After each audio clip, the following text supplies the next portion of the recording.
I know this show has got a pretty sharpened focus on pro sports and what's popular, but every once in a while we really enjoy stepping off the beaten path and introducing you to a story or an athlete that you may not have heard of. Our next guest, Tyler Turner, is both of those. Last month, Tyler won Canada's first ever Paralympic gold medal in snowboarding, as well as a bronze in Beijing, all less than 5 years after losing both of his legs in a skydiving accident. To say that it hasn't slowed him down would be a massive understatement. As you'll see by this piece by filmmaker Zachary Moxley, which was produced before Tyler went to the Paralympics, my guy is built different.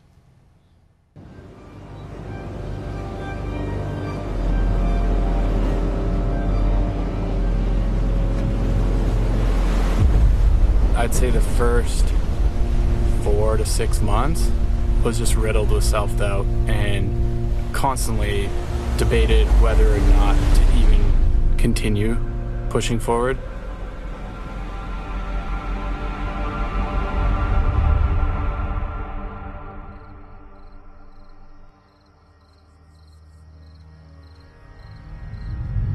I would sit there just wishing that I had died in the accident because the decision would have been made for me. And now it was left on me to make that decision. Most of the time, a lot of the time, it was only self-doubt, and I just didn't think I could do it.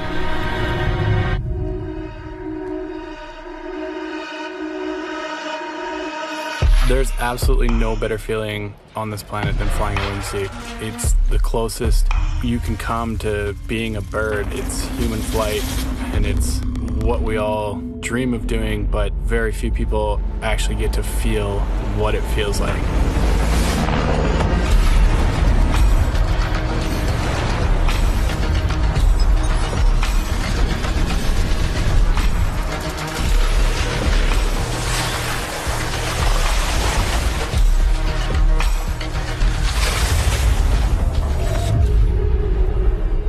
Pursuit of surfing again, snowboarding again, skydiving again was the one thing that continued to propel me forward, and just wanting to prove people wrong, really. I have those moments where I think about what it would be like to win a gold medal at the Paralympics. Like, I have those moments, but I always catch myself being like, you haven't won it yet, you know? Like, you got a lot of work to do before that's even a possibility. Turner, though, is out in front. Tyler Turner, a bronze in slalom. It's now a gold in the men's snowboard cross SBLL1. Schultz comes home to take silver, and it is burning. I get people asking me what the secret is, and it's not sexy. It's just a matter of putting your head down, waking up every morning and trudging forward. You'll face adversity over and over and setbacks, but as long as you just keep moving forward, you'll look back in 5 years and it'll be amazing how far you've come.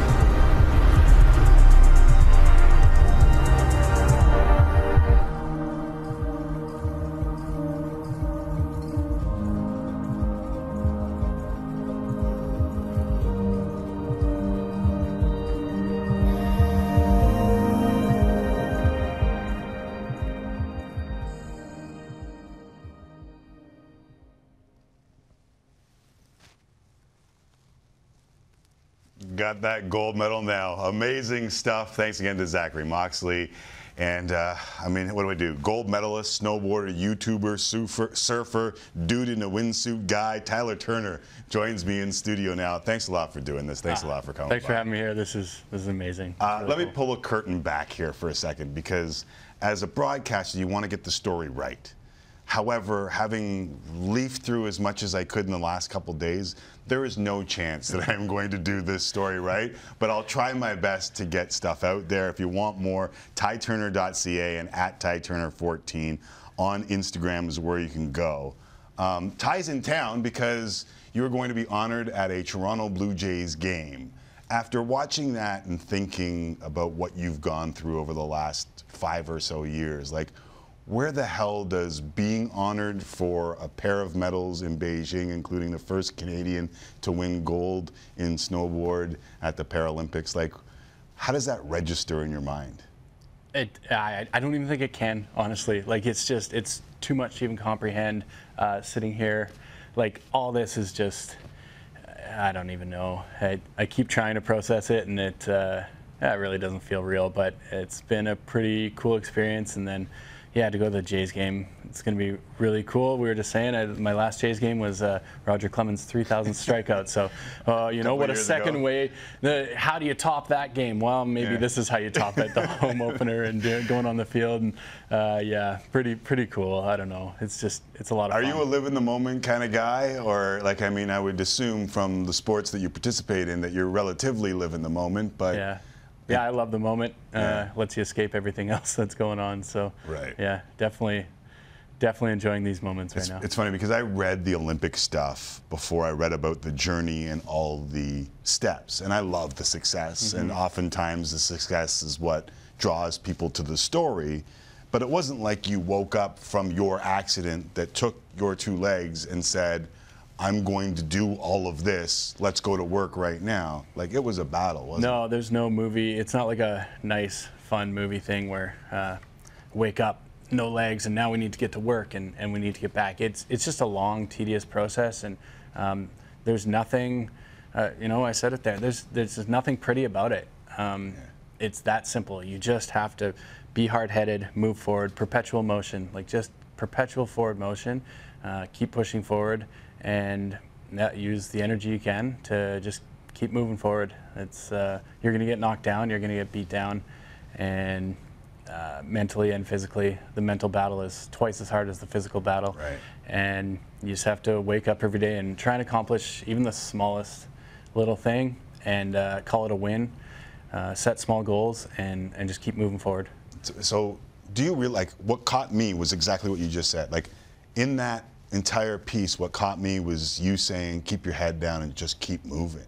And, like, we've gone through this collective last 2 years where people have seen, you know, times that we never thought we would see. And in my head, I've always said, just keep moving. Just keep moving. Like, read all the quotes you could possibly read to inspire you. But do you realize, like, that's what resonates with people a lot in your journey? You know, I'm still trying to. Obviously, people have kind of latched onto this journey in a lot of ways, and it's been really cool to be a part of it and experience it from this side. And I'm trying to figure out what it is that everyone is latching onto, and maybe that's just it. Maybe you figured it out. Might just be me and my It's really cool. And I like to just think what people like is that I'm not glorifying any of it. It's simple. There's nothing. There's no secret. That's the big thing. There's just no secret. Just as long as you show up, keep pushing forward, keep moving forward. And then, you know, I had one leg for 1.5 years, and I had my second leg amputated 1.5 years later. That's like, I was moving forward, and then that's not 2 steps back. Right. That's 50 steps back, and it's past where I even started 1.5 years ago. You literally dust yourself off and just perpetual forward motion and put your head down and keep going. Do you know where you found the will? Sports. Yeah. 100%. I said in that piece, you know, the desire to do all these things. I love skydiving. I love surfing. Snowboarding is my life. It's been my career. It's really all I know, and I love it. And that passion for sports, you know, whether it's hockey, I've been back skating actually. Nice. I was down at Adaptive Training Foundation in the States, in Texas. They brought me down, and I'd been training with them. They brought me down for 3 months, right after my second leg was amputated. And they said, "You're Canadian, you know, and you play hockey." I was the first Canadian they'd had down there. Of course I play hockey. Grew up on skates. They said, "Okay, let us make a phone call." 2 days later, I'm on the ice at the Dallas Stars training center with Marty Turco. Oh, that's amazing. I've got a video of him and I going down, passing back and forth, shelf, and could barely skate. Right. Look, it was my first day on skates, and it was in a lot of ways. And I've been skating a bit since, but stuff like that is what just pushes me to want to, keep getting up in the morning. And it's hard to get up and do emails, but for me, it's easy to get up, because I see the sky's blue and the wind's down, and I'm going to go do 5 skydives. Right. That gets me excited. So I'm obviously taking something from it because I've seen adversity in my life and I apply it to my own adversity. I'm sure you meet a lot of people who have gone through something similar to you, amputees, whether it be war amps or beyond. How do we get more kids to see your story and maybe find that sport that speaks to them to give them that kind of will and perseverance? Yeah, it's been one of the cool parts of this is that bringing some exposure to snowboarding and para snowboarding, and I hope I can keep doing that over the next 4 years up till Italy. And yeah, I'd love to see more amputees snowboarding, and we'd love to have more amputees out joining us. The program's small, but it's growing, and we've just had a lot of success. Lisa on our team, Lisa de Jong, also came home with a silver. That was actually Canada's first medal. It was about 10 minutes before mine. And then I got the gold, so I got to say I got first gold medal. But yeah, we had a lot of success at these games, and we want to keep growing from that and expanding, and it would be really great to have more people that are living with disabilities or amputees that want to try snowboarding. I think it's a great sport, and get everyone out there.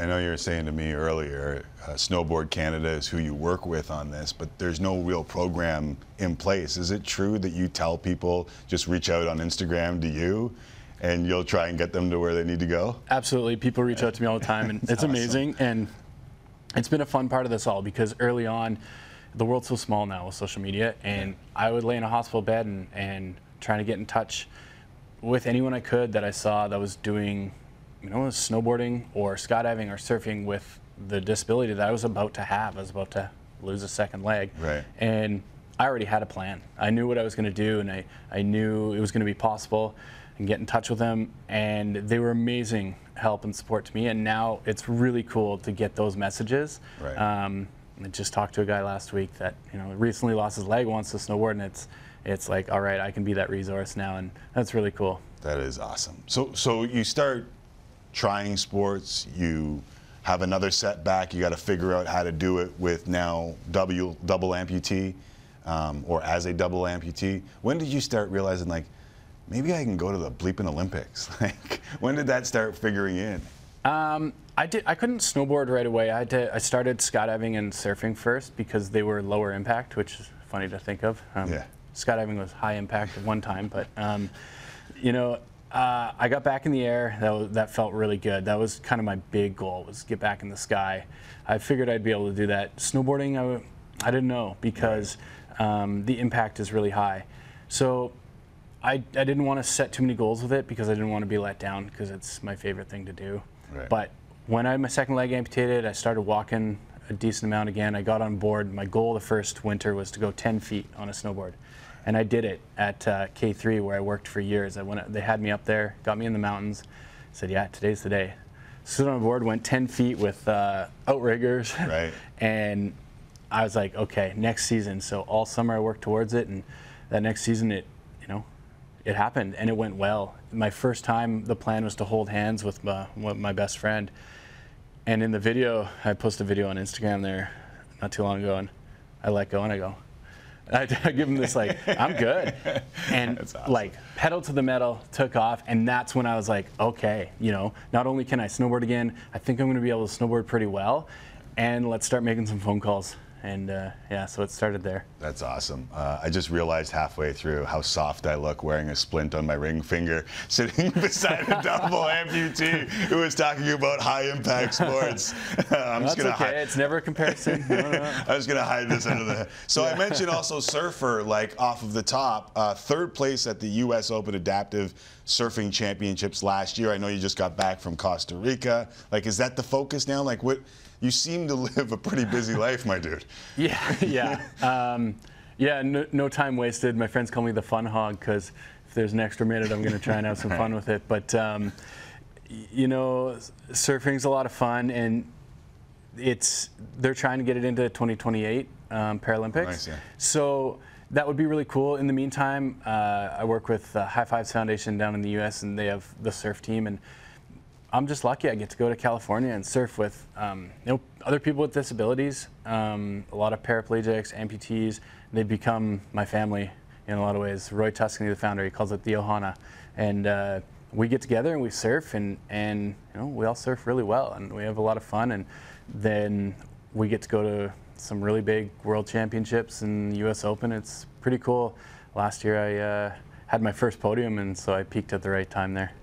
I feel like I should know what ohana means. Ohana, family in Hawaiian. Right. Yeah. Awesome.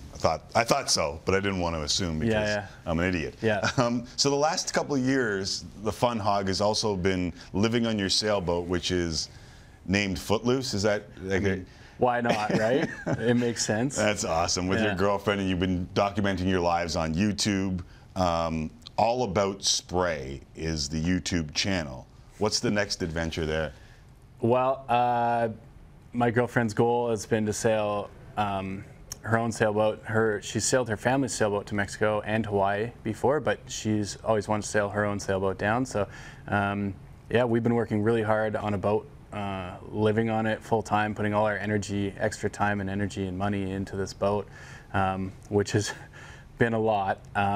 And now finally the timing's all working out, and I think it's going to pay off, and we're going to sail south to Mexico. We're actually going to sail to the U.S. Open of adaptive surfing, which is in September. So we'll sail Vancouver Island to San Diego, and hopefully have some success there, and we get to keep sailing south to Mexico to celebrate. And you know, the long-term goal is to go even further, but it's a little too far in the future. I think a lot of things are going to happen between now and then. Do you ever, like, as I'm listening to you, it's awe-inspiring, but it's also inspirational. Like, do you ever think about what other people get from what you just said over the last 12 minutes? Like, I mean, we've gone through, you know, windsuit, we've gone through surfing, we've gone through sailing. Like, do you ever think about what other people draw from your journey? I'm trying to figure it out. Because, you know, I always say this is just selfish. Do you know what you want them to get from your journey? Because that's another thing. Like, I'll do these things and I'll say, like, here's what I got from it. But that doesn't mean that everyone else got that. Do you know what you want people to get from yours? I'm starting to figure that out. It's really just been a selfish journey at this point to me. Like, get better, have as much fun. You know, my life almost ended, and it came very, very close to ending. So this is all, you know, this is overtime, and I'm trying to make the most of it. Just having a lot of fun and trying to do it with my friends that have been there for me, and you know, trying to enjoy it. And to me, I just see that as like kind of being a little selfish and doing what makes me happy. But I'm starting to realize that what I'm doing has an effect on other people, and it's I don't really understand it. Right. So I'm starting to come to figure out what I want to give back, or how this is going to, you know, help the community. Right. And in the meantime, I'm just having like as much fun as possible and staying as busy as I can. And you know, the fact that it has an impact on the community and is helping is really cool. And we've got some things going on, you know, I'm trying to find my way in some public speaking, and with another film we made, 60 Seconds, we're working on doing a speaker series with that. Oh, nice. Where myself and John Coleman, who's the mental performance coach, sports psychologist that I worked with for years to overcome a lot of things and continue to battle. We would really like to take this film and you know, take it across Canada or even beyond. And we've done a couple now, and it's really cool, the conversation it sparks. It's really intimate, and the film gets people thinking, gets people talking, and then I'm right there to talk with them, and John's right there to speak with them, and that's awesome. Been really cool. And so stuff like that I hope can continue and just grow, and I hope my selfishness can turn into helpful part of the community. You know what's amazing is I watched a TED Talk, someone way smarter than I, who said people don't buy what you do, they buy why you do it. And as I'm thinking about what you're saying right there, like, who cares? You're doing it because you love it. And people can grab whatever the hell they want from it, but they're buying in because of why you do it. And I just do it to have fun, and all the rest of this is bonus. And if none of it was there, I'd be doing the exact same thing. Like, it wouldn't change. So awesome. I really appreciate you sitting down. And like I said off the top, we could have done this for an hour, but we have plumb run out of time. Thanks for doing this. Thank you so much. Appreciate it. Thank you. All right. Ladies and gentlemen, there is Tyler Turner.